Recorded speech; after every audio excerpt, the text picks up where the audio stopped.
Macam mana nak kontrol anak makan manis sepanjang hari raya? Makan manis ni memang kita tak boleh nak elakkan. Hari raya ke, hari biasa ke, hari Ramadan ke, kita memang tak boleh nak elakkan. Jadi macam mana kita nak kontrol? Paling kurang kita boleh kurangkan sikit pengambilan manis. Kalau hari biasa dan hari Ramadan dan hari raya, dia beza-beza. Hari biasa bila dekat restoran kita kena biasa-biasakan juga ordernya air kosong atau tanpa gula. Supaya dia tahu tak boleh ada air manis. Tu kalau hari biasa. Itu kalau praktis mami buat. Yang kedua, kalau bulan Ramadan ni dia special sikit. Sebab bulan Ramadan anak-anak berpuasa. Dia lagi nampak je air sirap tu rasa ush, sedapnya dia nak minum air manis. Nakkan tenaga. Kita boleh bagi, tapi syaratnya kena kontrol. Berapa gelas yang kita boleh bagi, lepas tu kita kena makan. Minum sikit dulu, lepas tu kita kena makan nasi. Sebab bagi dia kenyang dengan nasi, nanti dia akan kurang minum air tadi tu. Disarankan, bulan Ramadan ni kadang-kadang susah nak kontrol. Sebab anak nak puasa penat, dia balik tu rasa letih, dia nak minum air manis, dia rasa nak seronok-seronok. Boleh.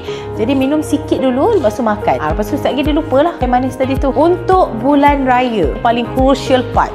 Sebab pergi je mana-mana, memang air soda tu, air manis tu di mana-mana. Jarang-jarang ada air kosong. Benda yang ibu ayah kena praktis untuk prepare adalah bawalah botol air Mami Hana. Bawa botol air kosong ke mana-mana. Make sure botol air kosong tu ada di atas meja. Contoh ni botol air ada atas meja di mana-mana, di depan mata dia, dekat dengan makanan yang dia nak makan. Supaya dia tahu yang mana memang ada air manis kat situ. Tapi ada limitation nak minum air manis. 1 cawan ke, kan?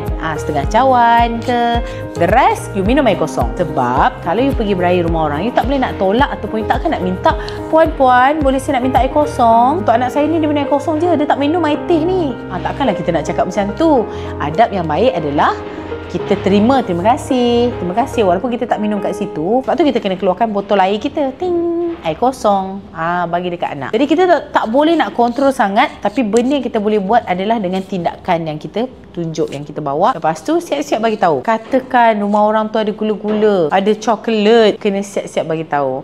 Okey, Ali, Abu, sekejap lagi kita nak pergi beraya. Kalau rumah tu ada coklat ke gula-gula, boleh ambil. Tapi ambil seorang satu je tau. Kalau nak lebih boleh 2 je. Tak boleh lebih. Kena bagi tahu awal-awal. Supaya dekat rumah tu nanti dia tak adalah berguling, menjerit, melompat, memanjat sebab nak gula-gula tadi. Okey? Jom tanya Mami. Cuba komen.